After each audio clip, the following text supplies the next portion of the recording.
ಸ್ನೇಹಿತರೆ, ಗೌರಿ ಕಲ್ಯಾಣ ಧಾರಾವಾಹಿಯ ಮುಂದಿನ ಸಂಚಿಕೆಯಲ್ಲಿ ನೋಡುವುದಾದರೆ ಇನ್ನು ಕಾಂತಲಕ್ಷ್ಮಿ ಅವ್ರಿಗೆ ಸೇಟು ಅವ್ರು ಕಾಲ್ ಮಾಡಿರ್ತಾರೆ.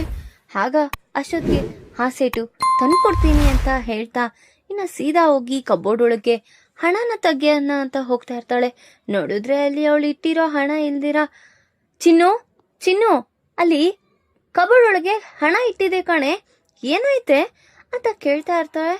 ಅಷ್ಟೊತ್ತಿಗೆ ಹೋ, ಅಕ್ಕನ್ಗೆ ಈ ರೀತಿ ಕಾಸುಗಳು ಬಂತ ಅಂತ ಯೋಚನೆ ಮಾಡ್ತಾ, ಇರಮ್ಮ ಒಂದು ನಿಮಿಷ, ಇದಕ್ಕೆಲ್ಲ ಸೂತ್ರಧಾರಿ ಯಾರು ಅನ್ಕೊಂಡಿದ್ಯಾ? ನಿನ್ ಮುದ್ದಿನ ಮಗಳು, ಬಾ ಕಾಯ್ಲಿ ಒಂದು ನಿಮಿಷ. ಯಾಕೆ, ಏನೈತೆ ಕೂಗ್ತಾ ಇದೆಯಾ? ಹಾ, ನೀನಿವಾಗ ಐಟಮ್ಗಳೆಲ್ಲ ತರಿಸ್ಕೊಂಡಲ್ಲ, ಆ ಕಾಸು ಎಲ್ಲಿದು? ಹಾ, ಎಲ್ಲಿದೋ ನಿನಗ್ಯಾಕೆ? ಅಲ್ಲ, ಅಮ್ಮಂದೆ ತಾನೇ ಅದು ಕಾಸು, ನೀನ್ ಹೆತ್ಕೊಂಡ್ಬಿಟ್ಟಿದ್ಯಾ ತಾನೇ?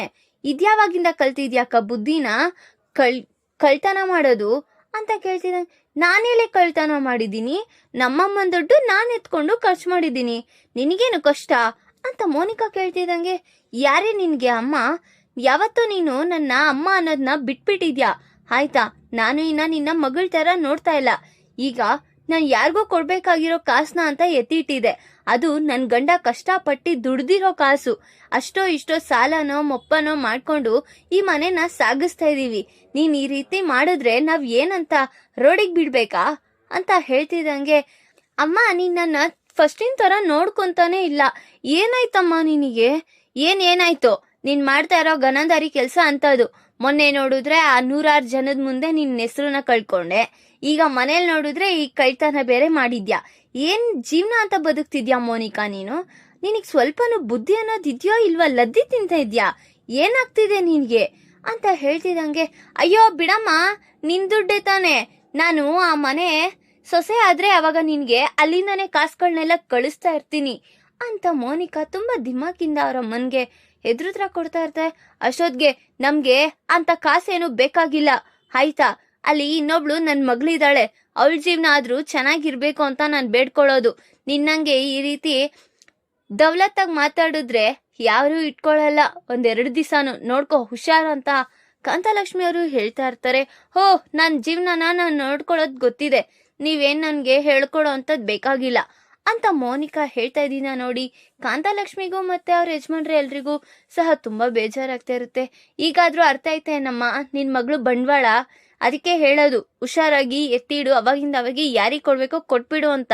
ನೋಡು, ಇವಳು ಮಾಡ್ಕೊಳ್ಳೋ ಶೃಂಗಾರಕ್ಕೆಲ್ಲ ನಮ್ ದುಡ್ಡು ಬೇಕಂತೆ. ಇವಳೆಲ್ಲ ದೊಡ್ಡೋಳಾಗಿ ಇವಳಿನ ಆ ಮನೆಗೆ ಹೋದ್ಮೇಲೆ ಕಾಸನ್ನ ಎಸಿತಾಳಂತೆ. ಏನ್ ಮಾತಾಡ್ತಿದ್ದಾಳೋ ಅಂತ ಚಿನ್ನೂನು ಸಹ ಹೇಳ್ತಾ ಇರ್ತಾಳೆ. ಧಾರಾವಾಹಿಯ ಪ್ರತಿಯೊಂದು ಸಂಚಿಕೆ ತಪ್ಪದೆ ನೋಡಬೇಕಾದರೆ ನಮ್ಮ ಜ್ಯೋತಿರ್ಭವ ಚಾನೆಲ್ನ ಈಗಲೇ ಸಬ್ಸ್ಕ್ರೈಬ್ ಮಾಡ್ಕೊಳ್ಳಿ. ಹಾಗೆ ಪಕ್ಕದಲ್ಲಿರುವ ಬೆಲ್ ಬಟನ್ ಅನ್ನು ಪ್ರೆಸ್ ಮಾಡಿ ಅದರಲ್ಲಿ ಆಲ್ ಆಪ್ಷನ್ ಸೆಲೆಕ್ಟ್ ಮಾಡ್ಕೊಳ್ಳಿ. ಇದರಿಂದ ನಾವು ರಿಲೀಸ್ ಮಾಡುವಂತಹ ಸಂಚಿಕೆ ಅಪ್ಡೇಟ್ ನೋಟಿಫಿಕೇಶನ್ ಸಿಗುತ್ತೆ. ಇನ್ನು ಈ ಕಡೆ ನೋಡಿದ್ರೆ ಆಶಾ ಅವರು ಗೌರಿನ ಕೂರಿಸಿ ಚೆನ್ನಾಗಿ ರೆಡಿ ಮಾಡ್ತಾ ಇರ್ತಾರೆ. ಆಗ ಯಾಕೆ ಚಿಕ್ಕತ್ತೆ ಈಗ ಯಾಕೆ ರೆಡಿ ಮಾಡ್ತಾ ಇದ್ದೀರಾ? ಏ ಹುಚ್ಚುಡ್ಗಿ, ಇವಾಗಾದ್ರೂ ನಿನ್ ಗಂಡ ನಿನ್ನ ಹೆಂಡತಿ ಅಂತ ಒಪ್ಕೊಳ್ತಾನೆ. ಇಷ್ಟ ದಿವಸ ನಡೆದಿದ್ದೇ ಬೇರೆ, ಇನ್ಮೇಲೆ ನಡೆಯೋದೇ ಬೇರೆ. ಅವ್ನು ನಿನ್ ಗಂಡ, ನಿನ್ ಗಂಡನ್ಗೆ ನೀನ್ ಚೆನ್ನಾಗಿ ಕಾಣ್ಬೇಕು. ಅವಾಗ ಅವರು ನಿನ್ನ ಆಕರ್ಷವಾಗಿ ಏನ್ ಮಾಡ್ಬೇಕೋ ಅದನ್ನ ಮಾಡ್ಕೊಳ್ತಾರೆ. ನೀನ್ ಈ ರೀತಿ ಎಲ್ಲಾರ್ದು ಸುಖನ ನೋಡ್ಕೊಂಡಿದ್ರೆ ನಿನ್ ಸುಖನ ನೀನ್ ಯಾವಾಗ ನೋಡ್ಕೊಳ್ತೀಯ ಅಂತ ಆಶಾ ಅವ್ರು ಹೇಳ್ತಾ ಇರ್ತಾರೆ. ಅಯ್ಯೋ ಚಿಕ್ಕತ್ತೆ, ನೀವ್ ಅನ್ಕೊಳ್ಳೋ ರೀತಿ ಯಾವ್ದು ನಡೆಯೋಲ್ಲ. ಯಾಕೆ ಹುಚ್ಚುಡ್ಗಿ ಆ ರೀತಿ ಮಾತಾಡ್ತೀಯಾ? ಹೋಗ್ ನೋಡು, ಗೊತ್ತಾಗುತ್ತೆ. ತಗೋ, ಈ ಹಾಲ್ನ ಎತ್ಕೊಂಡೋಗಿ ವಿವೇಕ್ಗೆ ಕೊಡು ಅಂತ ಹೇಳಿ ಆಶಾ ಅವರು ಅಲ್ಲಿಂದ ಗೌರಿನ ಕಳಿಸ್ತಾರೆ.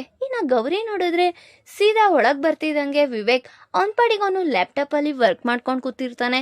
ಗೌರಿ ಬಂದಿದ್ದ ನೋಡಿ, ಇವಳೇನು ಇಷ್ಟೊಂದು ಬದಲಾವಣೆ ಆಗ್ಬಿಟ್ಟಿದ್ದಾಳೆ, ಹಾಲು ಹೂವು ಎಲ್ಲ ಏನ್ ಹಿಂಗ್ ಮುಡ್ಕೊ ಬಂದಿದ್ದಾಳೆ ಅಂತ ನೋಡ್ತಾ ಮತ್ತೆ ಅವನ್ ಪಾಡಿಗೆ ಅವ್ನ್ ಕೆಲಸ ಮಾಡ್ತಾ ಇರ್ತಾನೆ. ಗೌರಿ ವಿವೇಕ್ನ ನೋಡಿ ಸ್ಮೈಲ್ ಕೊಟ್ಕೊಂಡು ಒಳಗೆ ಹೋಗ್ತಾಳೆ. ರೀ ತಗೊಳ್ರಿ ಹಾಲು. ಹಾ, ಹಾಲು ಎಂತಕ್ಕೆ? ಈ ತಲೆಗೆ ಮಲ್ಗೆ ಹೂವು ಎಂತಕ್ಕೆ? ಏನ್ ತುಂಬಾ ಚೇಂಜ್ ಆಗ್ಬಿಟ್ಟಿದ್ಯಾ? ಅಯ್ಯೋ, ನೀವೇ ಅಲ್ವೇನ್ರಿ ಹೇಳಿದ್ದು ನಂದು ಯಾವುದೇ ರೀತಿ ತಪ್ಪಿಲ್ಲ ಅಂದ್ರೆ ನಿಮ್ನ ಹೆಂಡ್ತಿ ಅಂತ ಒಪ್ಕೊಂತೀನಿ ಅಂತ ನೀವೇ ಅಲ್ವಾ ಹೇಳಿದ್ದು? ಹೋ, ಅದಕ್ಕೆ ಈ ಗೆಟಪ್ಪ? ನಾನು ಹೇಳೋದು ನಾನು ನಿನಗೆ ಈ ಜೀವನ್ಮಾನದಲ್ಲೇ ನಡೆಯಲ್ಲ. ನೀನ್ ಯಾರೋ ನಾನ್ ಯಾರೋ, ಆ ದೇವ್ರು ನಮ್ಮಿಬ್ಬರನ್ನ ಮದುವೆ ಮಾಡಿಸಿರ್ಬೋದು, ಆದ್ರೆ ನಾನು ನಿನ್ನ ಯಾವತ್ತೂ ಹೆಂಡ್ತಿ ಅಂತ ಒಪ್ಕೊಳ್ಳಲ್ಲ. ಇವಾಗ್ಲೇ ಆಗ್ಲಿ ಮುಂದೆನೇ ಆಗ್ಲಿ ಯಾವಾಗ್ಲೇ ಆಗ್ಲಿ ಯಾವತ್ತಿಗೂ ನೀನ್ ನನ್ನ ಹೆಂಡತಿ ಆಗೋಕ್ ಚಾನ್ಸೇ ಇಲ್ಲ ಅಂತ ವಿವೇಕ್ ಹೇಳ್ತಿದ್ದನ್ನ ನೋಡಿ ಮತ್ತೆ ಗೌರಿಗೆ ತುಂಬಾ ಬೇಜಾರಾಗ್ತಾ ಇರುತ್ತೆ. ಹೋ ಹೌದಾ, ಆ ದೇವ್ರು ಹಾಕಿರೋ ಬ್ರಹ್ಮ ಮುಡಿಯಿಂದ ರೀ ನಾವು ಮದ್ವೆ ಆಗಿರೋದು. ಅಷ್ಟಕ್ಕೂ ಇನ್ನ ಅತ್ತೆಯವರು ನನ್ನ ಈ ಮನೆಗೆ ಸೇರ್ಸಲ್ಲ ಅಂತಿದ್ರು, ಅವರೇ ಸೇರ್ಸಿದ್ರು. ಇನ್ನ ನೀವ್ ನೋಡಿದ್ರೆ ಫಸ್ಟ್ ನೈಟ್ ದಿವಸ ಈ ರೂಮ್ಗೆ ನೀನ್ ಕಾಲೇ ಇಡೋ ಆಗಿಲ್ಲ ಅಂತ ಹೇಳಿದ್ರಿ. ಈಗ ಎಲ್ಲಿದ್ದೀನಿ? ನಿಮ್ ರೂಮಲ್ಲೇ ಇದ್ದೀನಿ. ಆ ದೇವ್ರ ಆಡ್ತಿರೋ ನಾಟಕ ಅದು, ದೇವ್ರ ಆಡಿಸ್ತಾ ಇರೋ ನಾಟಕ ಅದು, ಗೊತ್ತಾಯ್ತಾ? ಏನಿದ್ಯೋ ಯಾರ್ಯಾರಿಗೆ ಏನೇನು ತಲುಪಬೇಕೋ ಅದನ್ನೇ ತಲುಪಿಸ್ತಾನೆ ದೇವ್ರು. ಆಯ್ತು ಬಿಡಿ, ನೀವೇನು ಅನ್ಕೊಂಡ್ರು ಏನು ಪ್ರಯೋಜನ, ಸರಿ ತಂದಿರೋ ಹಾಲಾದರೂ ಕುಡೀರಿ ಅಂತ ಹೇಳ್ತಿದ್ದಂಗೆ ಇನ್ನ ವಿವೇಕ್ ಆ ಹಾಲನ್ನ ಚಲ್ತಾ ಇರ್ತಾನೆ. ಅದನ್ನ ನೋಡಿದ ಆಶಾ, ಇವನೇನು ಈ ರೀತಿ ಹಾಲು ಚಲ್ತಾ ಇದ್ದಾನೆ ಅಂತ ತುಂಬಾ ಬೇಜಾರಾಗಿ ಅಲ್ಲಿಂದ ಹೊರಟಿರ್ತಾರೆ. ಇನ್ನು ಈ ಕಡೆ ನೋಡಿದ್ರೆ ಶ್ಯಾಮ್ ಅವನ ಪಾಡಿಗೆ ಒಂದು ಕವಿತೆಗಳನ್ನ ಬರಿತಾ ಇದ್ದಂಗೆ, ಏನ್ ಮಾಡ್ತಿದ್ಯಾ ಶ್ಯಾಮ್? ಏನಮ್ಮ ಮಾಡ್ಲಿ, ಕವಿತೆ ಬರಿತಾ ಇದ್ದೀನಿ. ನೀನ್ ಕವಿತೆಗಳೆಲ್ಲ ಆಮೇಲೆ ಬರೀವಂತೆ, ನನ್ಗೊಂದು ಸಹಾಯ ಮಾಡ್ತೀಯಾ? ಏನಮ್ಮ ಅದು ನಿಮ್ಮ ಅಣ್ಣ ಅತ್ಗೆನ ಖುಷಿಯಾಗಿರ್ಸ್ಬೇಕು ಕಣೋ, ಅವ್ರಿಬ್ಬರನ್ನ ಒಂದ್ ಮಾಡ್ಬೇಕು, ಅದಕ್ಕೇನಾದ್ರೂ ಯೋಚನೆ ಮಾಡ್ಬೇಕು ಅಂತ ಹೇಳ್ತಾ ಇರ್ತಾರೆ. ಅಯ್ಯೋ ಅಷ್ಟೇನಾ ಅಮ್ಮ, ಬಿಡು, ನಾನು ನೀನು ಇಬ್ರು ಸೇರಿ ಅವ್ರಿಬ್ಬರನ್ನ ಒಂದ್ ಮಾಡೋಣ ಅಂತ ಅವರಿಬ್ರು ಸಹ ಮಾತಾಡ್ಕೊಳ್ತಾ ಇರ್ತಾರೆ. ಇನ್ ಈ ಕಡೆ ನೋಡಿದ್ರೆ ಬೆಳಗ್ಗೆ ಆಗಿರುತ್ತೆ. ಗೌರಿ ವಿವೇಕ್ಗೋಸ್ಕರ ಕಾಫಿನ ತಗೊಂಡೋಗಿರ್ತಾಳೆ. ಆ ಕಾಫಿನೂ ಬೇಡ ಏನು ಬೇಡ, ಫಸ್ಟ್ ನಾನು ಫ್ರೆಶ್ ಅಪ್ ಆಗ್ಬಿಟ್ಟು ಬರ್ತೀನಿ, ಸ್ನಾನ ಮಾಡ್ಕೊಂಡು ಬರ್ತೀನಿ ಅಂತ ಹೇಳ್ತಾ ವಿವೇಕ್ ಸ್ನಾನಕ್ಕೆ ಹೋಗ್ತಾ ಇರ್ತಾನೆ.